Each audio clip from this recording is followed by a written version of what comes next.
Hello guys, मेरा नाम है सी अमृता पाठक और मैं आपको सी इंटरमीडिएट का इनडायरेक्ट टैक्सेशन पढ़ाऊंगी। तो सी इंटर के लेवल पर अगर मैं बात करूं तो सी इंटर के लेवल पर आपका पेपर नंबर 3 होता है टैक्सेशन का। वो डिवाइडेड है दो पार्ट्स में। First is are direct taxation and second is are indirect taxation. Okay, दोनों ही जो आपके पेपर हैं वो 50-50 मार्क्स के आएंगे। वो आपको एक ही साथ देना पड़ेगा, एक ही आपको 3 घंटे का टाइम मिलेगा जिसमें आपको 50 मार्क्स का डीटी करना पड़ेगा और 50 मार्क्स का आईडीटी करना पड़ेगा। हम इस सेशन में आईडीटी कवर करेंगे। ओके, आईडीटी में वैसे तो कस्टम्स और जीएसटी दोनों आता है, लेकिन सी इंटर लेवल पे सिर्फ इनडायरेक्ट टैक्सेशन में आपका जीएसटी ही है।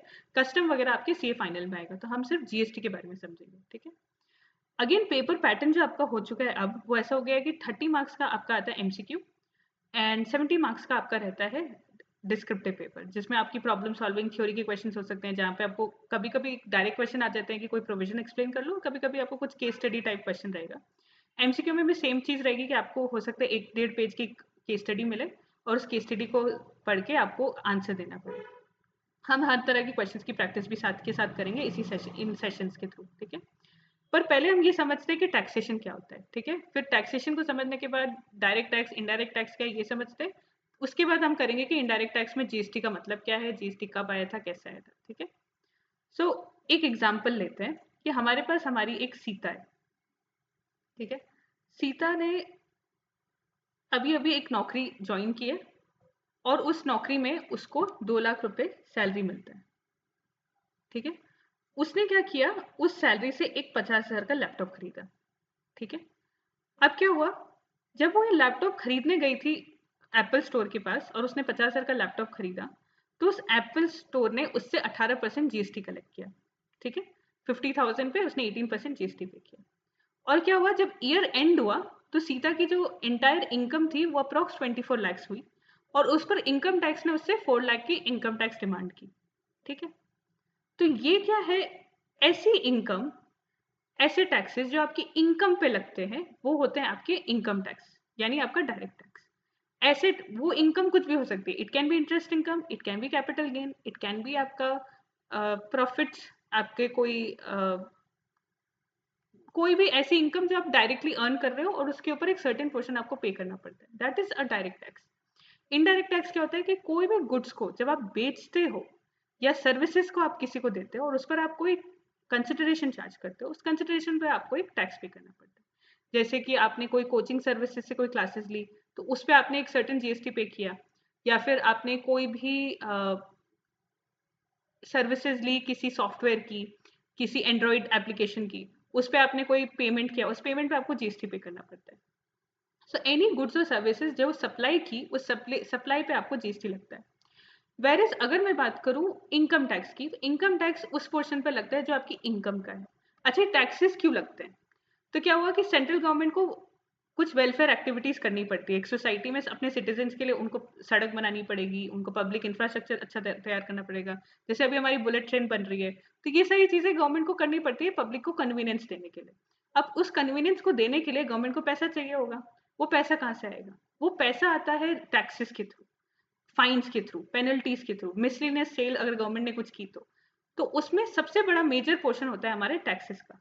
गवर्नमेंट टैक्सेस क्यों कलेक्ट करती है कि एज सिटीजन आप गवर्नमेंट की दी हुई सर्विसेज को यूज करोगे, तो उन सर्विसेज को यूज करने के बदले आपको एक सर्टेन पोर्शन अपनी इनकम का पे करना पड़ेगा, वो होता है टैक्स। ठीक है, it can be in the form of direct tax, it can be in the form of indirect tax. So direct tax is a type of tax that is levied on your income, whereas indirect tax is a type of tax that is levied on supply of goods or services. ठीक है, अब इसको और में differences भी समझते हैं, क्योंकि हो सकता है आपके एग्जाम में ऐसा आ जाए कि भाई इनडायरेक्ट डायरेक्ट टैक्स का कुछ डिफरेंस का क्वेश्चन कुछ हो जाए, ज्यादा चांसेस कम है, लेकिन अगर एक आध नंबर का कोई क्वेश्चन आ जाए तो आपकी अंडरस्टैंडिंग के लिए लेट्स अंडरस्टैंड कि what is a direct tax and indirect tax. So when we talk about a direct tax, as I said, it is levied on income or profit or any capital gain or any interest income. Whereas indirect tax is levied on sale of goods or services.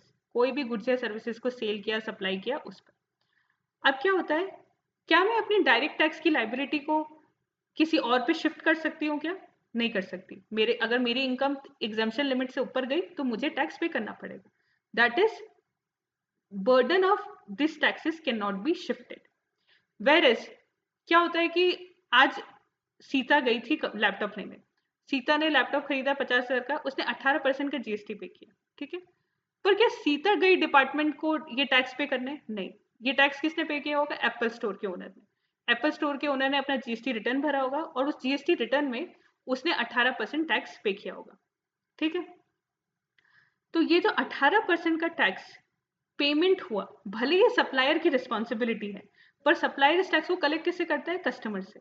यानी supplier ने अपनी tax burden को shift कर दिया customer के ऊपर, क्योंकि indirect tax में फाइनल बर्डन कौन पे करता है? Customer, consumer. जो भी गुड्स या सर्विसेज को कंज्यूम करेगा वही इस टैक्स को एड्रेस, उसी को ये टैक्स पे करना पड़ेगा। सो इसलिए जब हम बात करते हैं इनडायरेक्ट टैक्सेशन की, तो इनडायरेक्ट टैक्सेशन में अल्टीमेट बर्डन कौन बॉर्न करता है? कस्टमर। और सप्लायर अपने टैक्स बर्डन को शिफ्ट कर देता है किसके ऊपर? कस्टमर के ऊपर, ठीक है। अब क्या हुआ, जैसे मैंने अभी आपको बताया, इस टैक्स की बर्डन को हम शिफ्ट नहीं कर सकते, यानी कि जिसके ऊपर ये टैक्स की लायबिलिटी आती है उसी को इस टैक्स को लीगली पे करना पड़ता है, ठीक है। वेरएस यहाँ पर टैक्स अल्टीमेटली पे कौन कर रहा है? कस्टमर। पर इस टैक्स को पे करने की रिस्पॉन्सिबिलिटी किसकी है? सप्लायर की, ठीक है। तो ये एक इंपॉर्टेंट कॉन्सेप्ट है जो आपको पता होना चाहिए। अब हम समझते हैं कि इसका नेचर क्या है। अब दो तरह के टैक्सेस होते हैं, प्रोग्रेसिव, रिग्रेसिव। प्रोग्रेसिव टैक्स मतलब ऐसा होता है कि जैसे जैसे मेरी इनकम बढ़ी वैसे वैसे मेरी टैक्स रेट भी बढ़ गई। हमारी स्लैब रेट्स भी जो होती है ना, वो प्रोग्रेसिव टैक्स को सिग्निफाई करती है कि 0 to 4 लाख आपकी कोई टैक्स नहीं, 4 to 8 लाख आपको 5%, 8 to 12 लाख आपका 10%, एंड सो ऑन। जैसे जैसे इनकम बढ़ी वैसे वैसे आपकी टैक्स रेट बढ़ी, that is a progressive tax. Now what is a regressive tax? Regressive tax का मतलब ये होता है ऐसा टैक्स जिसकी आपकी इनकम से कोई लेना देना नहीं है, आपकी एबिलिटी टू पे से कोई लेना देना नहीं है, वो टैक्स लगेगा ही अगर कोई गुड्स या सर्विसेज आपने खरीदी तो। जैसे राम और श्याम दो लोग हैं, राम की इनकम है 1 लाख रुपए, श्याम की इनकम है 10,000 रुपए। राम और श्याम दोनों एक मार्केट में गए, उन्होंने एक बिस्किट खरीदा 100 रुपए का, जिसके ऊपर उन्होंने 18% का जीएसटी दिया, ठीक है। अब ये 18% का जीएसटी यानी 100 रुपए पे 18 रुपए, ये राम ने भी 18 रुपए दिए, श्याम ने भी 18 रुपए दिए। अब इस बात का इससे कोई लेना देना नहीं है कि राम की इनकम ज्यादा थी, श्याम की इनकम कम थी। वेरएज इनकम टैक्स के हिसाब से अगर आप देखो तो राम को इनकम टैक्स ज्यादा पे करना पड़ेगा और श्याम को इनकम टैक्स कम पे करना पड़ेगा, ठीक है, क्योंकि श्याम की इनकम तो 10,000 है और राम की इनकम लाख रुपए। तो progressive tax is a tax higher the income, higher tax rates, ठीक है। Where is regressive tax is not affected by these things. Similarly flexibility के बारे में जो हमने समझा था वो यही है कि the variable rates do not get influenced. The variable rates के बेस पे आपकी इनकम रहती है, जो हमारी स्लैब रेट्स हमने पढ़ी। वेर इज जीएसटी पे या इनडायरेक्ट टैक्स एक फिक्स रेट होता है, यानी हर गुड पे या तो 18% लगेगा या 5% आएगा, या कुछ जीरो रेटेड या एग्जाम सप्लाईज रहेंगे। तो वो पर्टिकुलर टैक्सेस है वही लगने वाले हैं, एक्स्ट्रा कुछ नहीं लग सकता। हमारे डायरेक्ट टैक्सेस के एग्जांपल होते हैं income tax, corporate tax, wealth tax. Whereas indirect tax के एग्जांपल होता है जीएसटी, वैट, एक्साइज ड्यूटी, ये सारी चीजें। अभी मैं जब हम ये सारे पोर्शंस को कवर कर रहे हैं तो मैं आपको समझाती हूँ कि जीएसटी जो है वो एक इनडायरेक्ट टैक्स है, ठीक है। ये एक रिग्रेसिव फॉर्म ऑफ टैक्स है because it is not influenced by the ability of to pay tax. तो आई होप आपको समझ में आ गया होगा कि डायरेक्ट टैक्स और इनडायरेक्ट टैक्स का क्या मतलब है। Direct tax is a tax that is levied on income, where is indirect tax is a tax that is levied on sale of goods और सर्विसेज, ठीक है। इसका बर्डन डायरेक्ट टैक्स में बर्डन शिफ्ट नहीं कर सकते, इनडायरेक्ट टैक्स में burden shift होता है। डायरेक्ट टैक्स एक प्रोग्रेसिव नेचर का टैक्स है, वेयर इनडायरेक्ट टैक्स एक रिग्रेसिव नेचर का टैक्स है। टैक्स का इंसिडेंस उसी के ऊपर लगेगा डायरेक्ट टैक्स में जिसके ऊपर लाइबिलिटी है, वेयर इज टैक्स इंसिडेंस यहाँ पर कस्टमर टैक्स पे करता है लेकिन फाइनल लाइबिलिटी इसको पे करने की किसकी आती है? ये होती है सप्लायर या सर्विस प्रोवाइडर की, ठीक है। So this is direct tax और इनडायरेक्ट टैक्स का डिफरेंस। इसमें एक और इम्पॉर्टेंट पॉइंट ये है कि जो पहली कंट्री जिसने जीएसटी को अप्लाई किया था वो थी फ्रांस, ठीक है। ये इंपॉर्टेंट है कहीं ना कहीं एमसीक्यू के पॉइंट ऑफ व्यू से कि अगर कहीं क्वेश्चन आ गया तो France was the first country जिसने जीएसटी को अप्लाई किया था। तो आप लोग नोट कर लेना इस चीज को कि France was the first country that has applied GST. अब हम समझते हैं हमारा टाइमलाइंस को, जीएसटी की timelines, because it is very important. ये देखो, ये मैं आपको पहले एडवांस में बता रही हूँ कि इसमें समझने लायक कोई बात नहीं है, बस एक टाइमलाइन से जो आपको याद रहनी चाहिए, क्योंकि हो सकता है एमसीक्यू में आ जाए, और अगर एमसीक्यू में आ गया तो ये बोनस क्वेश्चन बनते हैं ऐसे क्वेश्चन, क्योंकि इसमें सिर्फ फैक्ट है। आपको पता होगा तो आप जवाब दे पाओगे, नहीं होगा तो नहीं दे पाओगे, इसमें आप कोई तुक्का वगैरह नहीं लगा सकते। तो it's better to remember it, इसलिए मैंने एक सिंपलर पिक्टोरियल में आपको इसको बना के दिया है ताकि आप इसको अच्छे से समझ सको। सो टाइमलाइंस ऑफ जीएसटी में क्या है कि 2000 में हमारे अटल बिहारी वाजपेयी ने सबसे पहले जीएसटी को इंट्रोड्यूस किया था। उन्होंने उसी टाइम पे एक जीएसटी काउंसिल को बनाया था, जिसका काम ये था कि वो जीएसटी के पूरे मॉडल को तैयार करेगी।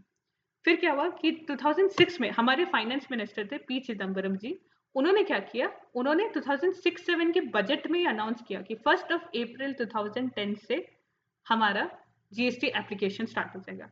लेकिन क्या हुआ, जीएसटी को लाने के लिए कॉन्स्टिट्यूशन में कुछ प्रोविजंस करने थे। वो प्रोविजंस को चेंज, मतलब अमेंडमेंट, कॉन्स्टिट्यूशन के प्रोविजंस को कुछ अमेंडमेंट करने थे, सॉरी। तो वो जो अमेंडमेंट्स करने थे, वो अमेंडमेंट करने के लिए लोकसभा और राज्यसभा के पास जाना था, और लोकसभा राज्यसभा में वो एक्ट पास ही नहीं हुआ, तो जिसकी वजह से अमेंडमेंट हो ही नहीं पाए। तो जीएसटी एक्ट होल्ड हो गया। 2014 में हमारी जो एनडीए गवर्नमेंट थी, उन्होंने फिर वापस से 122nd बिल इंट्रोड्यूस किया फॉर अमेंडमेंट, ठीक है। और 2016 में फाइनली हमारा जो कॉन्स्टिट्यूशन अमेंडमेंट एक्ट पास हुआ, लोकसभा में राज्यसभा में दोनों में, सितंबर 16 में पास हो गया। और सितंबर 16 को हमारी जीएसटी काउंसिल ने अपनी पहली मीटिंग की, ठीक है। फिर मार्च 17 में जीएसटी काउंसिल ने आपका एक्ट रिकमेंड कर दिया। तो उन्होंने क्या किया कि अगर कोई सप्लाई, इंटरस्टेट सप्लाई, यानी कि राजस्थान ने कोई से कोई गुड्स महाराष्ट्र गया, महाराष्ट्र से कोई गुड्स दिल्ली गया, दिल्ली से कोई गुड्स गुजरात गया, ऐसे सप्लाईज एक स्टेट से दूसरे स्टेट में, इंटरस्टेट गुड्स, तो उन्होंने बोला इस पे आप आईजीएसटी अप्लाई करोगे, ठीक है। अगर कोई ऐसा गुड है जो विद इन द स्टेट होने वाला है, यानी राजस्थान का राजस्थान में ही रह गया, सब मुंबई का मुंबई में हो गया, तो उसमें आप इंट्रास्टेट सप्लाई होगी, उस पर आप सीजीएसटी और एसजीएसटी लगाओगे, ठीक है। तो कैसे लगेगा कि अगर मैंने राजस्थान से मुंबई कोई गुड्स भेजा, तो मुझे डायरेक्ट 18% आईजीएसटी लगाना है। पर मैंने अगर राजस्थान से मुंबई, राजस्थान के राजस्थान में कोई गुड्स भेजा, जैसे जयपुर से उदयपुर मैंने कोई गुड्स भेज दिया, देन इन दैट केस मुझे 9% ही टैक्स लगाना है। तो that is SGST and CGST. और अगर यही मैंने किसी यूनियन टेरिटरी के साथ कोई ट्रांजेक्शन किया, तो वहां पर यूटीजीएसटी लगेगा, स्टेट जीएसटी की जगह यूटीजीएसटी लग जाएगा, ठीक है।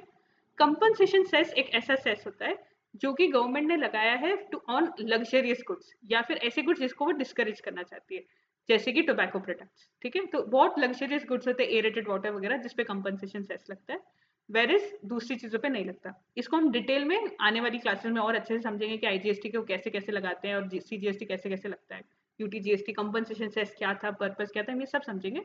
बट फिलहाल इतना समझ लो कि जीएसटी काउंसिल ने क्या क्या चीजें रिकमेंड की थी। मई 2017 को जीएसटी काउंसिल ने फाइनली रूल्स सजेस्ट किए, सीजीएसटी रूल्स। सीजीएसटी रूल्स क्या होता है कि क्या होता है ना कि सीजीएसटी और आईजीएसटी रूल्स रिकमेंड किए गए थे। तो ये रूल्स का क्या रोल होता है कि जो भी हमारा सेंट्रल गवर्नमेंट ने एक्ट बनाया, तो एक्ट कभी कभी सफिशिएंट नहीं होता है पूरे प्रोविजन को एक्सप्लेन करने के लिए।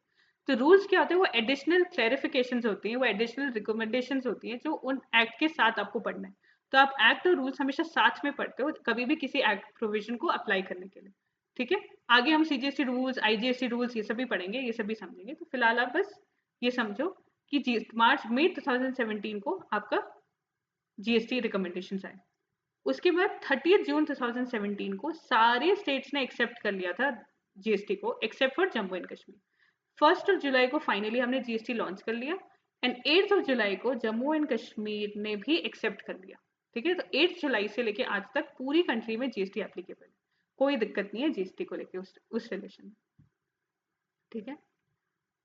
अब ये जो आपका टॉपिक पूरा मैंने आपको एक्सप्लेन किया है, आप ये बात समझ लो कि ये जो पूरा टॉपिक है, ये एक बेसिक आइडिया देने के लिए आपको है कि जीएसटी आया कैसे, फर्स्ट टाइम कब आया था, किसने इंट्रोड्यूस किया था, कौन से लोग थे, कितने लोग थे, ये सारी चीजों को लेने के लिए। आई एम नॉट सेइंग कि इसको रटने की जरूरत है, बस समझ लो, एक बार 2-3 बार रीड मारोगे तो ये अपने आप याद हो जाएगा। ये एमसीक्यू के पॉइंट ऑफ व्यू से थोड़ा इंपॉर्टेंट है, इसलिए हमको इसको पढ़ना है, ठीक है। अब हम समझते हैं जीएसटी क्या था। ये सब तो हमने समझ लिया कि जीएसटी, ये हमने समझ लिया कि जीएसटी कब आया, क्यों आया, कैसा है, हमने देख लिया कि जीएसटी कब आया, कैसे आया। अब हम समझते हैं कि जीएसटी था क्या। तो GST is a form of tax that is applicable on supply of goods and services. कोई भी गुड्स या सर्विसेज आपने खरीदी, कोई भी बेची या सप्लाई की, तो आपको उसके ऊपर जीएसटी लगेगा। पर किस पे जीएसटी नहीं लगता? Alcoholic liquor for human consumption. Alcoholic liquor for human consumption को जीएसटी के परव्यू से बाहर रखा गया।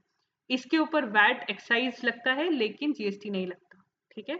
इसको जीएसटी के पर्व्यू से एकदम ही आउट रखा है। तो any alcoholic liquor for human consumption वो जिस पे जीएसटी नहीं लगेगा, ठीक है। इसको अभी तक हमारे एक्ट से बाहर रखा हुआ है। हो सकता है फ्यूचर में अगर सेंटर और स्टेट को लगा तो वो इसको जीएसटी के पर्व्यू में लेकर आ जाए, पर फिलहाल अल्कोहलिक लिकर और फॉर ह्यूमन कंजम्पशन को जीएसटी से बाहर रखा है, ठीक है। तो ये इंपॉर्टेंट आपको याद रखना है कि अगर कोई क्वेश्चन आ जाए तो ये ध्यान रखना है कि alcoholic liquor for human consumption is outside the purview of GST, okay. अब हमारे को समझते हैं कि जीएसटी का मैकेनिज्म क्या है, जीएसटी काम कैसे करता है, फंक्शन कैसे करता है, ये जरूर समझना बहुत जरूरी है आपके लिए। So let's understand how GST functions, ठीक है। अब हम मानते हैं कि जीएसटी विजय जो है वो एक फर्नीचर मैन्युफैक्चरर है, ठीक है। वो क्या करता है, लकड़ियां वगैरह खरीदता है, ग्लू नट्स बोल्ट्स ये सब खरीदता है और उसको जोड़ जुड़ा के वो टेबल फर्नीचर चेयर वगैरह बनाता है, ठीक है। तो विजय ने क्या किया, लकड़ी खरीदी 10,000 रुपए की, उस पर उसने 18% का जीएसटी पे करके 1800 रुपए एज अ क्रेडिट उसको मिला। फिर उसने नट्स एंड बोल्ट्स खरीदे 2,000 रुपए के, उस पर अगेन उसने 18% जीएसटी पे किया 360 रुपए के, ठीक है। ये हुआ उसका input tax credit. Input tax credit यानी कोई भी गुड्स जो मैंने खरीदे अपने फाइनल प्रोडक्ट को बनाने के लिए, उस गुड्स पे जो मैंने जीएसटी पे किया वो मेरे को क्रेडिट मिलती है, उसकी मुझे क्रेडिट मिलती है, ठीक है। जैसे यहाँ पे वुड्स पे 10,000 पे जब उसने 18% जीएसटी पे किया तो 1800 रुपए की क्रेडिट विजय को मिली। जो नट्स बोल्ट्स पे उसने 2000 के 18% जीएसटी पे किया, उस 360 रुपए की क्रेडिट उसको मिली। यानी कि ओवरऑल जो भी गुड्स उसने यूज किए थे अपनी टेबल को बनाने के लिए, उस टेबल पे जो भी जीएसटी उसने पे किया उसकी क्रेडिट उसको मिली। This is input tax credit. Inputs पे जो टैक्स उसने पे किया उसकी क्रेडिट उसको मिलती है, that is input tax credit, जो कि उसकी हो गई 2160 की, ठीक है। अब उसने जब गुड्स को सेल किया मार्केट में, जब उसने अपना वुडन टेबल बेचा 30,000 का, उस पर अगेन उसने 18% जीएसटी पे किया। इस 18% पे उस 18% जीएसटी पे उसने 5400 पे किया। तो उसकी ओवरऑल आउटपुट टैक्स लाइबिलिटी कितनी हुई 5400। क्योंकि हमने क्या सीखा था, हमने ये सीखा था ना कि जीएसटी क्या है, any tax any form of tax that is levied on supply और सेल ऑफ गुड्स और सर्विसेज। तो सेल ऑफ गुड्स और सर्विसेज, तो जैसे ही उसने वुडन टेबल बेचा तो उसको जीएसटी पे करना पड़ा, उस पर जीएसटी लग गया। तो जैसे ही जीएसटी लगा उसकी आउटपुट टैक्स लाइबिलिटी आ गई 5400 की, ठीक है। लेकिन क्योंकि उसके पास इनपुट्स पे उसने 2160 की टैक्स पे किया था, उस टैक्स को यूज कर सकता था अपनी आउटपुट की लाइबिलिटी को पे करने के लिए, इसलिए उसको ओवरऑल कैश लाइबिलिटी कितनी पे करनी पड़ी, सिर्फ 3240 रुपीज, ठीक है। तो ये हमारा बेसिक अंडरस्टैंडिंग है कि जीएसटी का मैकेनिज्म एक्चुअली क्या था। जीएसटी का मैकेनिज्म है क्या, मैंने कोई गुड सर्विसेज बेची, उस पर मुझे आउटपुट टैक्स लाइबिलिटी पे करनी पड़ेगी। उस आउटपुट टैक्स लाइबिलिटी को पे करने के लिए या तो मैं कैश से पे कर सकता हूँ या फिर मैं कैश से पे कर सकती हूँ, ठीक है। आउटपुट टैक्स लाइबिलिटी की रिस्पॉन्सिबिलिटी में क्या हो सकता है कि आउटपुट टैक्स लाइबिलिटी को पे करने के लिए मेरे पास दो चॉइसेस है, या तो मैं कैश से पे कर लूँ या फिर मैं अपनी क्रेडिट से पे कर लूँ, ठीक है। क्रेडिट वो होगी जो गुड्स या सर्विसेज मैंने यूज की अपने प्रोडक्ट को बनाने के लिए। तो यहाँ पे हमने देखा कि जब उसने गुड्स लिए और गुड्स सप्लाई की तो क्रेडिट मिल रही है। अब हम देखते हैं कि अगर उसने गुड्स को यूज करके सर्विसेज दी तो क्या क्रेडिट मिलती है क्या। तो चलो देखते हैं कि अगर विजय हमारा एक टैक्स कंसल्टेंट है, ठीक है। If Vijay is a tax consultant, तो उसने क्या किया, उसने अपने एक ऑफिस बनाया, उस ऑफिस में उसने कुछ डेस्क खरीदी 10,000 रुपए की, उस पर उसने 18% जीएसटी दिया। उसने एसी लैपटॉप वगैरह खरीदे, ठीक है, उस पर अगेन उसने 18% जीएसटी दिया। उस पे तो टोटल उसकी क्रेडिट कितनी होगी 3600 रुपीज, ठीक है। डेस्क पे उसने आगे 1800 रुपए दी, 1800 रुपए की क्रेडिट उसको मिली, और लैपटॉप पे उसने 1800 रुपए की क्रेडिट ली, ठीक है। अब उसने एडवाइजरी सर्विसेज दी, क्योंकि विजय एक टैक्स कंसल्टेंट है तो उसने टैक्स एडवाइजरी की सर्विसेज दी। उसने 30,000 की टैक्स एडवाइजरी सर्विसेज दी, उस पर 18% जीएसटी उसने पे किया। ओवरऑल क्रेडिट कितनी उसकी आउटस्टैंडिंग लाइबिलिटी कितनी रही 5400। अब यहाँ पे हमने समझा तो यहाँ पे भी आपको मिल गया क्रेडिट। तो यहाँ पे भी अगर आपने देखा तो उसकी आउटपुट टैक्स लाइबिलिटी थी 5400 की, उसके पास आईटीसी थी 3600 की, और फाइनली उसका हमारा आउटपुट लाइबिलिटी 1800 रुपए बना। यानी हमने जीएसटी में एक बात समझी कि चाहे आप गुड्स लो चाहे आप सर्विसेज लो, इस बात का कोई लेना देना नहीं है, आपको सर्विसेज डायरेक्ट आपको क्रेडिट मिल जाएगी। आपकी इनपुट चाहे गुड्स हो चाहे सर्विसेज हो, कोई फर्क नहीं पड़ता। अगर आपने अपनी आउटपुट टैक्स लाइबिलिटी को पे करना है तो आप अपनी गुड्स की इनपुट को भी यूज कर सकते हो, अपनी सर्विसेज के इनपुट को भी यूज कर सकते हो। ऐसा कोई रिस्ट्रिक्शन नहीं है कि आप गुड्स की क्रेडिट को सिर्फ गुड्स की क्रेडिट से लोगे, या सर्विस की क्रेडिट को आप सिर्फ सर्विस की लाइबिलिटी पे करने के लिए आप सिर्फ सर्विस की क्रेडिट लोगे। ऐसा कोई रिस्ट्रिक्शन नहीं। गुड्स की लाइबिलिटी गुड्स की क्रेडिट से पे हो जाएगी और सर्विसेज की क्रेडिट से भी हो सकती है। और सेम एज अगर आपने कोई सर्विसेज प्रोवाइड की, उस सर्विसेज की लाइबिलिटी को पे करने के लिए आप गुड्स की क्रेडिट को भी ले सकते हो और इनपुट्स की क्रेडिट को भी ले सकते हो। तो ये बेसिक अंडरस्टैंडिंग हमने समझी, ठीक है। There is no restriction regarding input and input services, दोनों ही चलेगी, हमको कोई रिस्ट्रिक्शन नहीं, हम दोनों को यूटिलाइज कर सकते हैं फॉर आवर पेमेंट, ठीक है। अब सोचते हैं कि ये तो जीएसटी का मैकेनिज्म था कि जीएसटी ऐसे ऐसे फंक्शन करता है। आखिर पुराने स्कीम्स में प्रॉब्लम क्या थी, पुरानी रिजिम ऑफ टैक्सेस में ऐसा क्या दिक्कत था कि हमें जीएसटी को लाना पड़ा, ये भी समझते हैं। तो ये समझने के लिए हमें पहले ये समझना पड़ेगा कि पुरानी जीएसटी में होता क्या था, पुराने रिजिम में होता क्या था, टैक्सेस क्या क्या लगते थे। तो गुड्स के केस में अगर आप मैन्युफैक्चरर हो तो आपको एक्साइज ड्यूटी पे करनी पड़ती थी, ठीक है। अगर आपने गुड्स को मैन्युफैक्चर करके उस गुड्स को आगे किसी को बेचा, अगर तो वो सेम स्टेट में हो गया यानी इंट्रा स्टेट, तो आपको वैट लगता था, ठीक है। अगर वो इंटर स्टेट हुआ, दूसरे स्टेट में बेचा, तो वो आपको सीएसटी पे करना पड़ता था, ठीक है। अगर आपने कोई सर्विसेज दी तो सर्विसेज के लिए आपको सेपरेट टैक्स देना पड़ता था, that was a service tax, ठीक है। नाउ अब इन टैक्स को कलेक्ट कौन कर रहा था, ये भी समझना पड़ेगा। तो service tax is collected by central government, CST is collected by central government, VAT is collected by state government and excise duty is collected by central government, ठीक है। ये बेसिक आपको पता होना चाहिए कौन से टैक्स कौन कलेक्ट करता है और क्या करता है। अब देखते हैं कि पुरानी रिजिम में इशू क्या आ रहा था। ये तो मैंने ये समझ लिया, मैंने ये समझा है कि पुराने टैक्सेस की रिजिम में हो क्या रहा था, ठीक है। पुराने टैक्सेस की रिजिम में क्या क्या टैक्सेस कैसे कैसे लगते थे, पर अब समझते हैं कि प्रॉब्लम क्या थी। तो अगर ये मानते हैं फर्स्ट एग्जाम्पल जो विजय का एग्जाम्पल था कि विजय ने टेबल बनाई, टेबल बनाने के लिए उसने 10,000 का लकड़ी खरीदी, 2,000 की ग्लू खरीदे, और हम मान लेते हैं वैट हमारा 10% था, तो उसने 1,200 रुपए का उसको वैट क्रेडिट मिल गया, ठीक है। आउटपुट टैक्स लायबिलिटी वही कि उसने 30,000 का गुड्स बेचा जिसपे उसको 10% वैट पे करना पड़ा, तो उसका 3,000 हुआ, तो उसकी टोटल लायबिलिटी हमारी 800 रुपए आ गई। तो ये तो क्लैरिटी है कि वैट की क्रेडिट से वैट का आउटपुट रिजॉल्व हो गया, तो यहाँ तो कोई इशू आया ही नहीं। सेम जीएसटी में हो रहा, जैसे जीएसटी में हुआ सेम चीज वैट में भी हो गई, तो यहाँ तो कोई दिक्कत नहीं थी कि वैट की क्रेडिट, वैट की लाइबिलिटी को पे करने के लिए वैट की क्रेडिट यूज कर ली और हमारी लाइबिलिटी खत्म हो गई, तो यहाँ कोई दिक्कत नहीं थी। This is not the problem. तो प्रॉब्लम कहाँ है एग्जैक्टली। अब हम आगे समझते हैं कि प्रॉब्लम आई कहाँ पे। प्रॉब्लम आई जब ये इनपुट डेस्क और लैपटॉप वाली सिचुएशन में चेंज हो गए, यानी कि जब विजय ने टैक्स एडवाइजरी दी। जब विजय टैक्स एडवाइजरी दे रहा था, जब वो एक सर्विसेज दे रहा था, तो सर्विसेज देने के केस में क्या होता है कि सर्विस के केस में क्या होता है, सर्विस टैक्स लगता है, ठीक है। सर्विस टैक्स लगा 10%, तो सर्विस टैक्स लग गया 30,000 की सर्विस पे 3,000। पर इनपुट्स थे, उसने लैपटॉप खरीदा था, उसने डेस्क खरीदा था, तो उस पर तो उसको वैट खरीदना था। गुड्स के केस में क्या लग रहा था, वैट, तो उसने वैट दिया, ठीक है। गुड्स के केस में वैट लगा और सर्विसेज के केस में उसने सर्विस टैक्स लगाया। अब प्रॉब्लम कहाँ आई, प्रॉब्लम ये आई कि विजय के पास आउटपुट टैक्स लायबिलिटी 3,000 रुपए की है, लेकिन वैट की क्रेडिट वो यूज नहीं कर सकता टू पे द लायबिलिटी, क्योंकि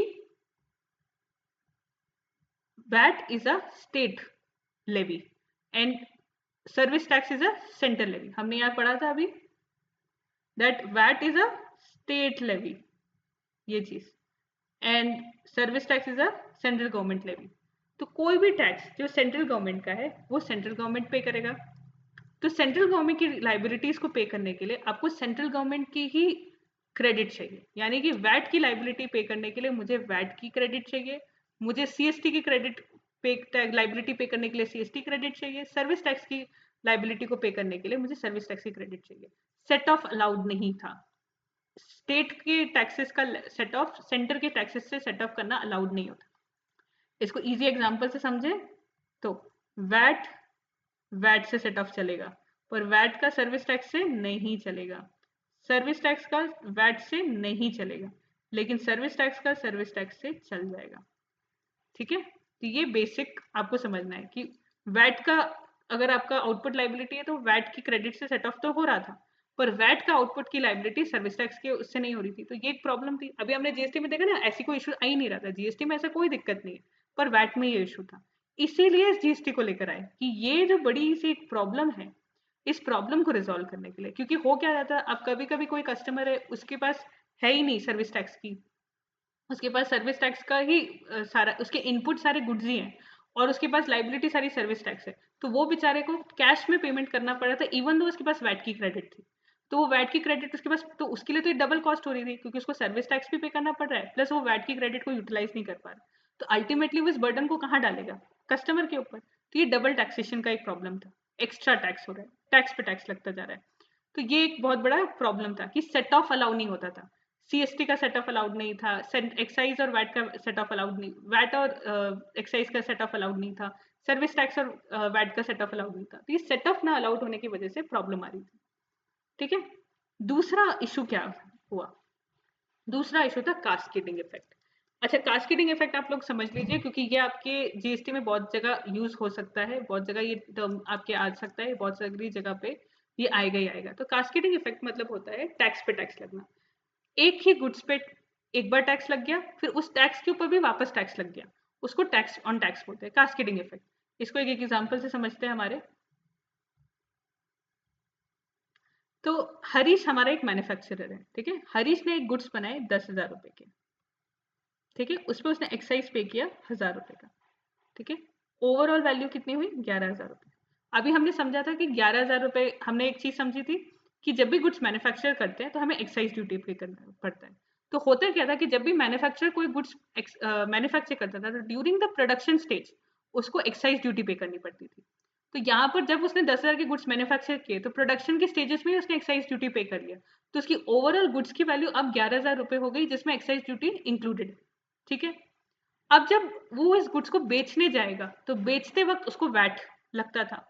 तो जब वैट हम कैलकुलेट करते थे, तो वैट कैलकुलेशन के लिए वो कौन सी टैक्सेबल वैल्यू को पकड़ेगा, तो taxable value as per VAT होती थी 11,000 रुपए। अब इस 11,000 में क्या था, 10,000 तो मेरा गुड्स की वैल्यू, पर 1,000 रुपए तो मेरी एक्साइज ड्यूटी वैल्यू है, ये उसको भी इंक्लूड करता था। अब इस 11,000 पे मैंने वापस 10% वैट लगाया, तो मेरा 1,100 रुपए पड़ा, तो कॉस्ट टू कस्टमर तो 12,100 हो गई। लेकिन अगर आप एक ध्यान से इस चीज को समझो, तो ये जो 1,000 रुपए का कंपोनेंट है, इसके ऊपर 2 बार टैक्स लगाया। मतलब मैंने 10,000 रुपए पहले एक्साइज ड्यूटी लगाया, इस एक्साइज ड्यूटी के कंपोनेंट पे वापस वैट भी लग गया, तो ये तो टैक्स के ऊपर टैक्स लग गया। तो एक्साइज ड्यूटी जो हमारी यहाँ है, इसके ऊपर टैक्स पे टैक्स लगा है, तो this is cascading effect. Cascading effect का मतलब क्या हुआ, ऐसा कोई भी सिचुएशन जब टैक्स के ऊपर टैक्स लगे, दैट इज कास्केडिंग इफेक्ट। अब हम समझते हैं कि जीएसटी ने इस प्रॉब्लम को कैसे रिजॉल्व किया, क्योंकि हम ये समझ गए कि पुराने रिजिम में ये एक इशू था कि टैक्स पे टैक्स लग रहा था, कास्केडिंग इफेक्ट। क्या जीएसटी में ये प्रॉब्लम है, क्या जीएसटी में ये प्रॉब्लम नहीं है, जीएसटी ने इस कास्केडिंग इफेक्ट को रिजॉल्व कर दिया। कैसे किया, क्योंकि जीएसटी एक continuous chain of credit allow करते हैं, continuous cycle of credit allow कर देते हैं, plus it is purely a value added tax. GST is a value added tax, ये याद रखना हमेशा। When we talk about GST, it is a value added tax. ठीक है, यानी जिस पोर्शन, जितना आप वैल्यू ऐड करोगे, सिर्फ उतने ही पोर्शन पे आप टैक्स पे करोगे। आप कंप्लीट वैल्यू पे टैक्स नहीं पे करते, सिर्फ वैल्यू एडिशन पोर्शन पे टैक्स पे होता है। जैसे जैसे जिस जिस लाइन पे वैल्यू आपने ऐड की, वैसे वैसे टैक्स होगा। इसको फिर एक एग्जांपल से समझते हैं। अब इस सिचुएशन में क्या होगा, हम एक मैन्युफैक्चरर ले रहे हैं, हम एक रिटेलर लेंगे और हम एक कस्टमर लेंगे। मैन्युफैक्चरर गुड्स मैन्युफैक्चर करेगा, उस गुड्स को वो रिटेलर को बेचेगा, रिटेलर इस गुड्स को वापस कस्टमर को बेचेगा। तो हम देखते हैं कि क्रेडिट कैसे फ्लो करती है। ठीक है,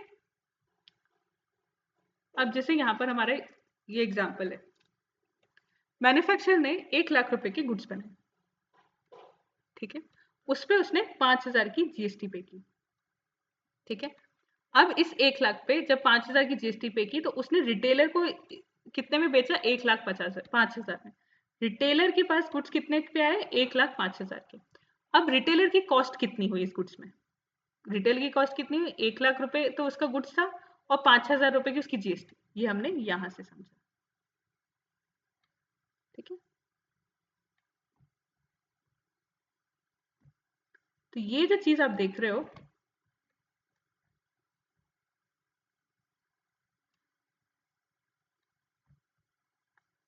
सॉरी हाँ, एक मिनट, ये पेन थोड़ा सा इशू कर रहा है, हम इसको ढंग से वापस समझते हैं। तो मैन्युफैक्चरर ने क्या किया, 1 लाख रुपए जो आपका था, ये 1 लाख पे 5% जीएसटी लगा के बेचा रिटेलर को। रिटेलर ने जब ये गुड्स खरीदे तो उसके 1 लाख रुपए के तो इस गुड्स की वैल्यू थी उसके लिए, और 5,000 रुपए उसके लिए हो गई जीएसटी। ठीक है, उस पे उसने क्या किया,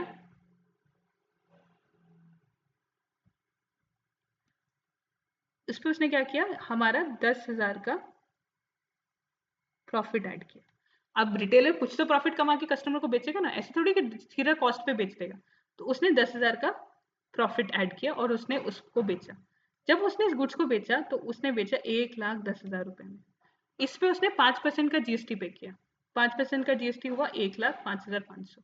ठीक है, और फाइनली कस्टमर को उसने कितने में बेचा, 1,15,500 रुपए। ठीक है, ये समझ गए बात, इसमें कोई डाउट? मैन्युफैक्चरर ने 1 लाख का गुड्स बनाया, इस 1 लाख के गुड्स पे उसने 5% जीएसटी लगाया, 1,05,000 का गुड्स उसने रिटेलर को बेचा। रिटेलर ने जब गुड्स खरीदा तो उसके लिए 1 लाख रुपए तो गुड्स की वैल्यू थी, 5,000 रुपए उसके लिए जीएसटी की वैल्यू थी। लेकिन क्या ये 5,000 जीएसटी की वैल्यू उसके लिए कॉस्ट थी? नहीं, क्योंकि इसकी तो उसको क्रेडिट मिलेगी। ठीक है, तो उसके लिए कॉस्ट कितनी पड़ी, 1 लाख रुपए। उस 1 लाख पे उसने कितना प्रॉफिट कमाया, 10,000 रुपए का। तो उसने फाइनली कस्टमर को कितने पे बेचा, 1,10,000 पे। इस 1,10,000 पे उसने 5% जीएसटी पे किया, तो उसको फाइनली कॉस्ट कितनी पड़ गई, 1,15,500 रुपए। ठीक है, अब आप एक बात समझो कि जब मैन्युफैक्चरर के पास आउटपुट टैक्स लाइबिलिटी आई 5,000 रुपए की, और हम ये अज्यूम करते हैं कि उसकी रॉ मटेरियल की क्रेडिट उसके पास 3,000 रुपए की, तो उसकी फाइनल लाइबिलिटी 2,000 बनी। ठीक है, कोई इशू नहीं। ये तो हमने अभी उसमें विजय के एग्जाम्पल में भी हमने ये चीज सीखी थी। अब रिटेलर के पास जब गुड्स आए तो रिटेलर ने मैन्युफैक्चरर से गुड्स कितने में खरीदे थे, 1,05,000, जिसमें उसको क्रेडिट कितनी मिली थी, 5,000 रुपए की। उसकी इनपुट क्या था, वो प्रोडक्ट। मैन्युफैक्चरर से उसने कोई प्रोडक्ट खरीदा, मान लो एक टेबल ही खरीदा, तो जब रिटेलर ने मैन्युफैक्चरर से टेबल खरीदा तो उस टेबल को खरीदने के लिए उसने 1 लाख रुपए दिए, प्लस 5,000 तो उसको क्रेडिट, उसने जो जीएसटी पे किया वो तो उसकी क्रेडिट थी। तो यहाँ पर उसको क्रेडिट कितनी मिली, 5,000 की। लेकिन जब वो उसको बेचने गया 1,10,000 रुपए को, तो उस 1,10,000 पे उसने वापस 5% की टैक्स पे किया, क्योंकि it was an output tax liability जो उसने कस्टमर को पे किया। तो वो उसको कितनी लाइबिलिटी बनी, 5,500 रुपए की। That liability is 5,500। Overall final liability कितनी बनी, 500 की। अगर आप ध्यान से देखो तो रिटेलर ने वैल्यू एडिशन कितने का किया था, सिर्फ 10,000 रुपए का। तो उसने लाइबिलिटी कितने की, अगर 10,000 पे 5% निकालोगे तो 500 रुपए, और यहाँ पे आप देखो उसकी फाइनल कैश लाइबिलिटी भी तो 500 रुपए की है। यानी कि रिटेलर उतना ही कॉस्ट का, उतना ही एरिया का सर्विसेज देगा, मतलब उतने ही पोर्शन का टैक्स पे करेगा जितने पोर्शन का वैल्यू उसने ऐड किया। That is value added tax. तो GST is a value added tax, and GST provides continuous chain of credit. Continuous chain of credit कैसे, मैन्युफैक्चरर से जब रिटेलर के पास गुड्स आया तो रिटेलर के पास एक साइकिल थी। मैन्युफैक्चरर को अपने रॉ मटेरियल के लिए क्रेडिट मिल गया, जब मैन्युफैक्चरर ने रिटेलर को बेचा तो रिटेलर ने इस रिटेलर को भी क्रेडिट मिल गई उस गुड्स को खरीदने के लिए। जब रिटेलर कस्टमर के पास बेचने गया तो कस्टमर से बेचते टाइम पे भी उसको अपने मैन्युफैक्चरर से परचेज किए हुए गुड्स की क्रेडिट मिल गई। तो ये एक चेन है जो आपको इधर मिलती है। ये कंटिन्यूस चेन आपको मैन्युफैक्चरिंग स्टेज पे कौन देता है, जीएसटी के स्ट्रक्चर में मिलता है। यहाँ पे अगर आप देखोगे कोई टैक्स पे टैक्स नहीं हुआ। ऐसा नहीं है कि 1,05,000 पे टैक्स नहीं लगाया, 1 लाख पे ही टैक्स लगाया। 1 लाख पे ही उसने प्रॉफिट ऐड किया, उस पे उसने टैक्स लगाया। अगर रिटेलर के एक पॉइंट ऑफ व्यू से देखें, ऐसा नहीं है कि रिटेलर ने 1 लाख के गुड्स पे अगेन 10,000 का कोई 1,05,000 पे उसने वापस 10,000 का प्रॉफिट 1,15,000 लिया और उस 1,15,000 पे उसने जीएसटी लगाया। ऐसा नहीं, ऐसा नहीं हुआ है। ठीक है, तो there were no cascading effect, tax पे टैक्स कभी नहीं लगा, सीधा डायरेक्टली क्वेश्चन ऐसा ही है। जो क्वेश्चन अगर कभी आ सकता है तो ये आ सकता है कि आप मुझे बताओ कास्केडिंग इफेक्ट क्या होता है, तो आपको यही एक्सप्लेन करना है कि जीएसटी में कास्केडिंग इफेक्ट नहीं है, वेरिस पुराने टैक्सेशन में होता था। यहाँ पर मैन्युफैक्चरर को एक स्पेसिफिक टाइप ऑफ, जब मैन्युफैक्चरर जब गुड्स सेल करता है वो एक टैक्स पे करता है, उस टैक्स को पे करते टाइम उसको अपनी इनपुट्स की क्रेडिट मिल जाती है। जब उसने रिटेलर को ये गुड्स बेचा तो रिटेलर ने जिस भी वैल्यू पे उस गुड्स को खरीदा उस पे उसको क्रेडिट मिल जाएगी, और जब वो कस्टमर को बेचेगा तो अपने खरीदे हुए गुड्स के पोर्शन की क्रेडिट को यूटिलाइज करके अपनी आउटपुट टैक्स लाइबिलिटी को रिजॉल्व कर सकते हैं। हियर ही विल, उसकी फाइनल लाइबिलिटी या जो उसकी कैश की लाइबिलिटी है वो उतनी आएगी जितना उसने वैल्यू ऐड किया। उसने 10,000 का वैल्यू ऐड किया था, उस 10,000 पे ही उसको 5% जीएसटी पे करना पड़ा, यानी फाइनल लाइबिलिटी 500 ही आई। That shows that it is only value added portion की ही आपको फाइनल लाइबिलिटी आएगी। अब हम समझते हैं कि जब रिटेलर ने कस्टमर को बेचा तो कस्टमर ने पूरा कॉस्ट बॉन्ड किया इस पूरे फिगर की। क्या कस्टमर को कोई क्रेडिट मिलेगी? नहीं। क्या कस्टमर को कहीं एग्जाम्पशन मिलेगा? नहीं। कस्टमर को तो बेचारे को पूरा ये फिगर पे करना पड़ेगा। एट एनी केस कस्टमर के लिए तो ये entire amount is a liability. तो जब भी हम ये बात करेंगे कि कस्टमर को कोई टैक्सेशन मिला है या कस्टमर को कोई रिलैक्सेशन मिला है, तो कस्टमर को कभी कोई रिलैक्सेशन मिलना नहीं है। टैक्स बर्डन हमेशा कस्टमर के पास ही जाएगा।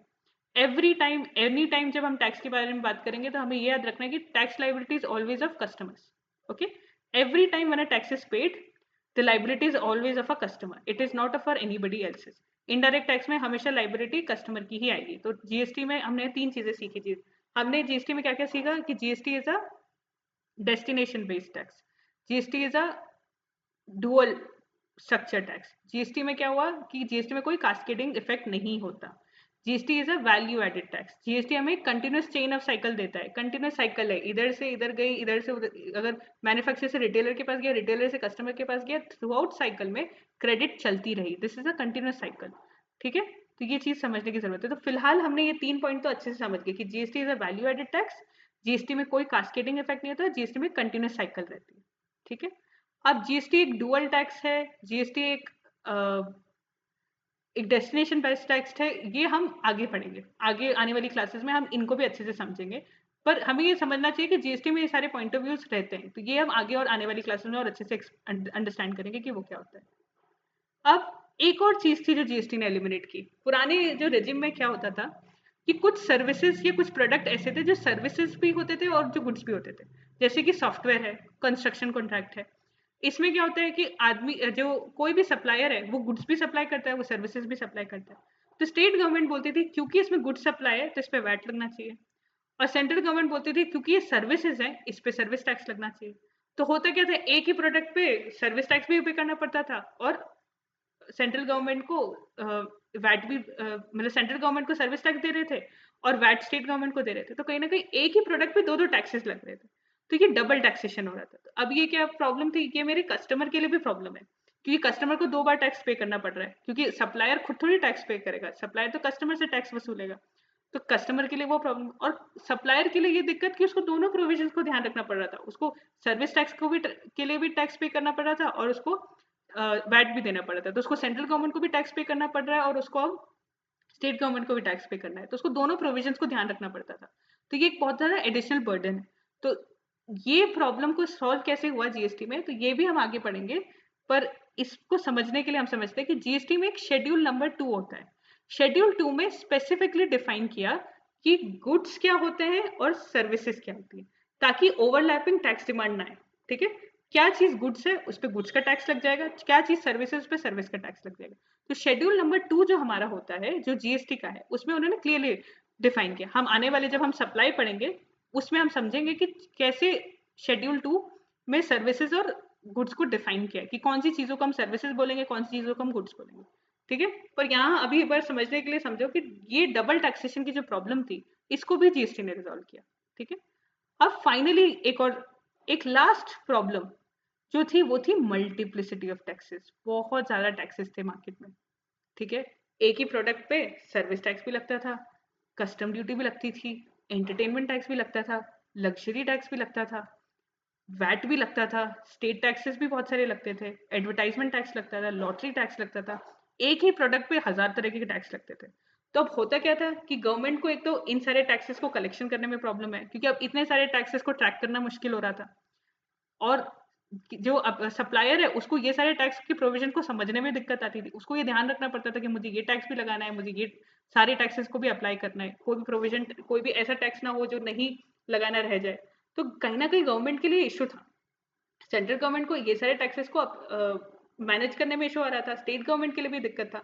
तो सेंटर के कौन कौन से, सेंटर का हमारा एक्साइज है, सर्विस टैक्स है, एडिशनल ड्यूटीज है, कस्टम ड्यूटीज है, सेसेस है, सरचार्जेस है, बहुत सारे टैक्सेस होते हैं जो सेंटर के लगते थे। स्टेट के भी बहुत सारे टैक्सेस लगते थे, स्टेट टैक्स लगता था, सेल्स टैक्स लगता था, एंटरटेनमेंट टैक्स लगता था, लग्जरी टैक्स लगता था, एडवर्टाइजमेंट टैक्सेस लगता था। ये सारे टैक्सेस को क्या किया, सेंट्रल गवर्नमेंट ने सब्स्यूम कर दिया, और इन सारे टैक्सेस को सब्स्यूम करके एक इंटीग्रेटेड टैक्स बना दिया, यूनिफाइड इंटीग्रेटेड टैक्स फॉर, जिसको आपने जीएसटी में इनकॉर्पोरेट कर दिया। तो सारे excise duties, countervailing duties, surcharges, सेसेस, ये सारे हटा दिए गए और आपका एक टैक्स बन गया, वो था जीएसटी। ठीक है, प्रॉब्लम क्या थी, इतने सारे टैक्सेस होने की वजह से बर्डन आ रहा था कहीं ना कहीं हमारे ऊपर। किसी भी टैक्स पेयर पे इतना सारे टैक्सेस एक तो हो रहे थे, जो सप्लाई जो रेसिपेंट ऑफ सर्विसेज या गुड्स था उसको इतने सारे टैक्स पे करने पड़ते थे, सप्लायर को इतने सारे प्रोविजन याद रखने पड़ रहे थे, और गवर्नमेंट को ये सारी टैक्सेस को ट्रैक करना पड़ रहा था। तो ये तो बहुत बड़ा प्रॉब्लम था। तो गवर्नमेंट ने क्या बोला कि हम इन सारे टैक्सेस को सब्स्यूम करके एक टैक्स बना देंगे, और वो एक टैक्स होगा जीएसटी, वो हर गुड्स और सर्विसेज पे लगेगा। ठीक है, अभी भी कुछ गुड्स है जो टैक्स की पर्व्यू से आउटसाइड है, जैसे कि हमने फर्स्ट क्या पढ़ा था, alcoholic liquor for human consumption.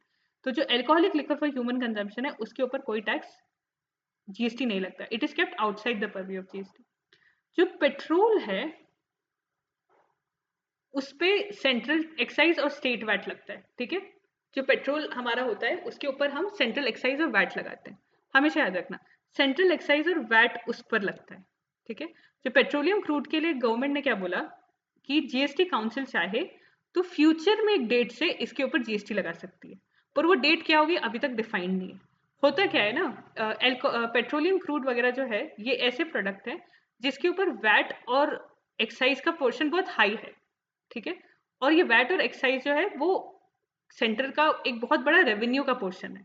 तो अगर गवर्नमेंट अभी इस पे जीएसटी लगा देगी तो होगा क्या कि ये जो पेट्रोलियम प्रोडक्ट है वो कहीं ना कहीं सस्ता हो जाएगा, और गवर्नमेंट को उतने सारे टैक्स का जो रेवेन्यू है उसका लॉस हो जाएगा, क्योंकि पेट्रोलियम प्रोडक्ट पे सेंट्रल का एक्साइज और स्टेट का वैट बहुत हायर अमाउंट पे लगता है, और जीएसटी की तो अभी हाईएस्ट लिमिट ही कितनी है, 18%।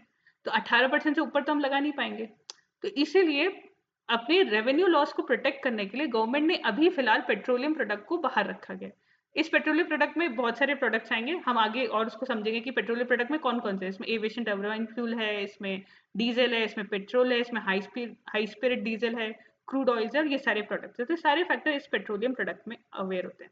ठीक है, तो ये जो पेट्रोलियम प्रोडक्ट है इस पे क्या लगता है, सेंट्रल एक्साइज। ठीक है, ये याद रखो, सेंट्रल एक्साइज और वैट। सेंट्रल एक्साइज और वैट कंप्लीटली बंद नहीं हुए, अभी भी कुछ कुछ प्रोडक्ट पे सेंट्रल एक्साइज और वैट लगता है। ठीक है, तो when we talk about petroleum product पे आपका सेंट्रल एक्साइज और वैट लगता है। ठीक है, वेर इज एल्कोहलिक लिकर और फॉर ह्यूमन कंजम्पशन पे आपका वैट भी लगता है, एक्साइज भी लगता है, इसमें कुछ सरचार्जेस और सेसेस भी लगते हैं। ठीक है, जो यहाँ पे नहीं लगते, जो नॉर्मली नहीं लगते। अब एल्कोहलिक लिकर को क्या बोला सरकार, गवर्नमेंट ने ये बोला, जो हमारा जीएसटी का एक्ट है वो ये बोलता है कि alcoholic liquor for human consumption तो मेरा जीएसटी के परव्यू में ही नहीं है, इसको तो मैं जीएसटी के एक्ट में, अगर स्टेट ने चाहा, सेंट्रल गवर्नमेंट ने चाहा तो हम फ्यूचर में कोई डेट देखेंगे और इसको एक्ट का पार्ट बनाएंगे, अभी ये एक्ट का पार्ट नहीं है।